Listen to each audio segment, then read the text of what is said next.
Hello বন্ধুরা, সবাই কেমন আছেন? আশা করি সবাই অনেক ভালো আছেন। বন্ধুরা, এই পৃথিবীতে রহস্যের যেন শেষ নেই। ঠিক এমনই একটি রহস্যে ঘেরা সভ্যতা রয়েছে, যার নাম হলো মায়া সভ্যতা। পৃথিবীর সভ্যতা মানেই রহস্যে ঘেরা আদি মানব বসতি। তাদের সংস্কৃতি, রোমাঞ্চকর ইতিহাস সব মিলিয়ে পূর্বপুরুষদের সম্পর্কে জানার প্রবল আগ্রহ। পৃথিবীর প্রাচীন সভ্যতাগুলোর মধ্যে তার একটি অন্যতম নাম এই মায়া সভ্যতা। এটি শুধু প্রাচীনই নয়, বরং সভ্যতার মধ্যে সবথেকে বেশি রহস্যে ঘেরা রয়েছে মায়া সভ্যতায়।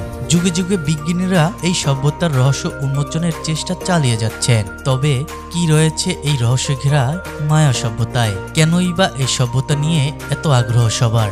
বন্ধুরা, চলুন আজ ঘুরে আসি মায়া সভ্যতার সেই রহস্য ঘেরা বেড়াজাল থেকে। এমন কি হয়েছিল যার কারণে মায়া সভ্যতা ধীরে ধীরে হারিয়ে গেল, জানবো আজকের এই পুরো ভিডিওতে। তো বন্ধুরা, ভিডিওটি শুরু করার আগে আপনাদের কাছে একটি ছোট্ট রিকোয়েস্ট। আপনারা যদি আমাদের এই ছোট্ট চ্যানেল ওয়ার্ল্ডস ডিকশনারিতে নতুন হয়ে থাকেন, তাহলে এখনই চ্যানেলটি সাবস্ক্রাইব করে পাশে থাকা বেল আইকনটি বাজিয়ে দিবেন পরবর্তী এমন সব আপডেট পাওয়ার জন্য। তো বন্ধুরা, চলুন বেশি কথা না বলে মায়ার সভ্যতার ভিডিওটি শুরু করা যাক। অ্যামাজনের 2 মিলিয়ন বর্গমাইল আয়তনের বিশাল জঙ্গলের মধ্যে লুকিয়ে আছে এক রহস্যময় প্রাচীন সভ্যতা। পৃথিবীর ইতিহাসে যা মায়া সভ্যতা নামে পরিচিত। হাজার হাজার বছরের পুরনো সভ্যতাকে আমেরিকাতে স্থানীয়দের আসার আগে সবচেয়ে আধুনিক সভ্যতা হিসেবে ধরা হয়। তৎকালীন পৃথিবীর সবচেয়ে আধুনিক ও উন্নত সভ্যতা ছিল এই মায়া সভ্যতা। মায়া সভ্যতায় বসবাসকারীদের মায়ানু বলা হতো। মায়া সভ্যতার বিখ্যাত হয়েছে তাদের স্থাপত্য শিল্প, বিশাল বিশাল ঘরবাড়ি, পিরামিড আর মূর্তিগুলোর জন্য। এখনো মায়া সভ্যতার বিভিন্ন অঞ্চলে ছড়িয়ে ছিটিয়ে আছে তাদের তৈরি পিরামিড, ঘর বাড়ি, প্রাসাদ আর অট্টালিকা। তারা এসব ঘরবাড়ি বানাতো লাইম স্টোন নামে এক ধরনের পাথর দিয়ে। এই পাথরকে বলা হয় চুনা পাথর। আর সে পাথরগুলোকে সুন্দর মসৃণ করতে ব্যবহার করা হতো সিমেন্টের মতন এক ধরনের পদার্থ। আর সেগুলো দিয়ে ঘরবাড়ি তৈরি করতে হাজার হাজার শ্রমিকেরা দিনের পর দিন পরিশ্রম করত। তবেই না তৈরি হতো বিশাল বিশাল আর সুন্দর সুন্দর ঘরবাড়ি। মায়ানদের ঘরবাড়ি নির্মাণের পদ্ধতি ও ভাষা ছিল অনেক অদ্ভুত। তারা একটার পর একটা বর্ণ লিখত না, এমনকি লেখার জন্য তারা কোনো বর্ণ ব্যবহারও করত না। তারা শুধু লিখত ছবি আর লোগো দিয়ে। শুধু তাই না, মায়ানরা সেই সময়ে গণিতে ও জ্যোতির্বিজ্ঞানে বেশ অবদান রেখেছিল। খালি চোখে গ্রহ নক্ষত্রদের চলাফেরা পর্যবেক্ষণ করে হিসাব করেই তাদের গতি প্রকৃতি তারাই প্রথম নির্ণয় করেছিল। তারা সূর্য ও আকাশে পর্যবেক্ষণের মাধ্যমে একটি নির্ভুল বর্ষপঞ্জিকা বানাতে পেরেছিল সেই সময়, যা তাদের কৃষিকাজে সহায়তা করত। পৃথিবীর ইতিহাসের সর্বপ্রথম মায়ানরাই এক বছরে 365 দিন আছে তা আবিষ্কার করতে পেরেছিল। 2600 খ্রিস্টপূর্বের মধ্যে বর্তমান মধ্য আমেরিকার বেনিজে মায়া সভ্যতা সবচেয়ে বেশি নিদর্শন পাওয়া যায়। বর্তমান মধ্য আমেরিকার মেক্সিকো, গুয়েতমালা, হন্ডুরাস এর শালদিগ্রে 100 কিলোমিটার জুড়ে ছিল মায়া সভ্যতা। এর বাইরেও অনেক জায়গায় শিল্প সভ্যতার নিদর্শন পাওয়া যায় প্রি ক্লাসিক্যাল পিরিয়ডে, যা 250 খ্রিস্টাব্দ পর্যন্ত স্থায়ী ছিল।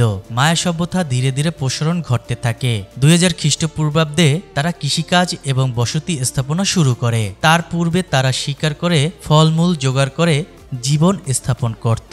এরপর 1800 খ্রিস্টপূর্বাব্দে প্রশান্ত মহাসাগর উপকূলে সেক অস্কান অঞ্চলে তারা বসতি স্থাপন করে।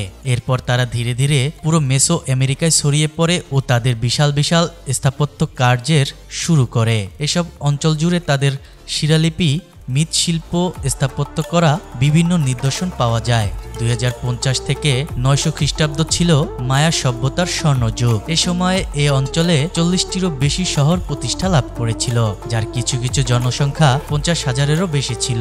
এ সময় বড় ধরনের নির্মাণ কার্য, শিল্পকর্মের উন্নয়ন ও কৃষিকাজের অভূতপূর্ব বিকাশ সাধন করা হয়েছিল। তারা পাথরের অবকাঠামো দিয়ে শহর নির্মাণ করেছিল। প্রত্যেক মায়ান নগর রাষ্ট্র একটা করে স্থায়ী রাজা বা আহাল ছিল। তিনি বসবাস করতেন রাজপ্রাসাদে। তার সঙ্গে বিশাল রাজ পরিবারও ওই প্রাসাদেই থাকত।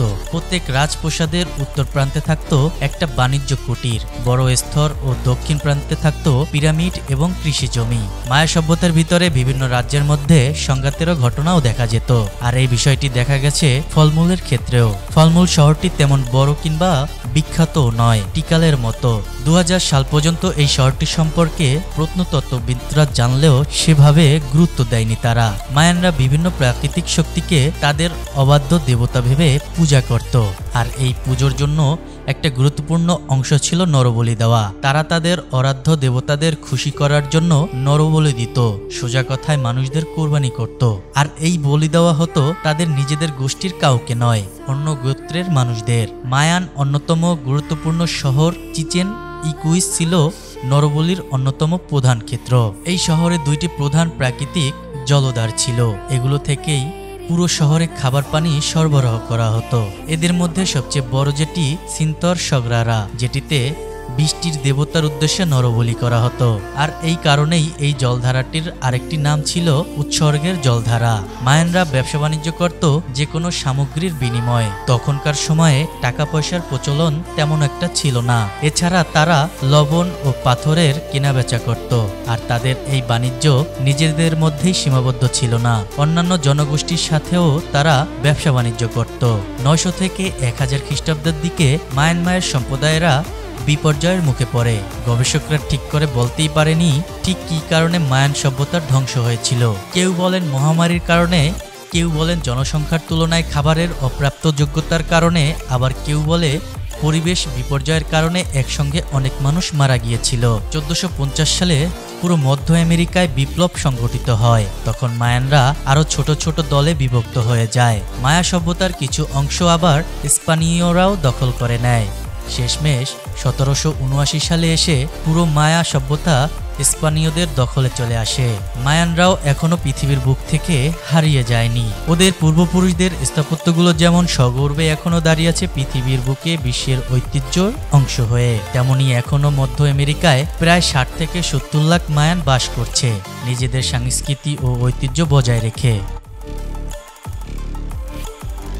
বন্ধুরা, মায়ান সভ্যতার এমন আশ্চর্যজনক ঘটনা ও তাদের এমন কার্যক্রম ও অজানা তথ্য আপনার কাছে কেমন লেগেছে অবশ্যই কমেন্টে আপনার সুন্দর মতামতটি জানিয়ে দিবেন। আজকের মতন বন্ধুরা বিদায় নিচ্ছি, দেখা হবে পরবর্তী কোনো ভিডিওতে। সেই পর্যন্ত সবাই অনেক ভালো থাকবেন, সুস্থ থাকবেন। ধন্যবাদ।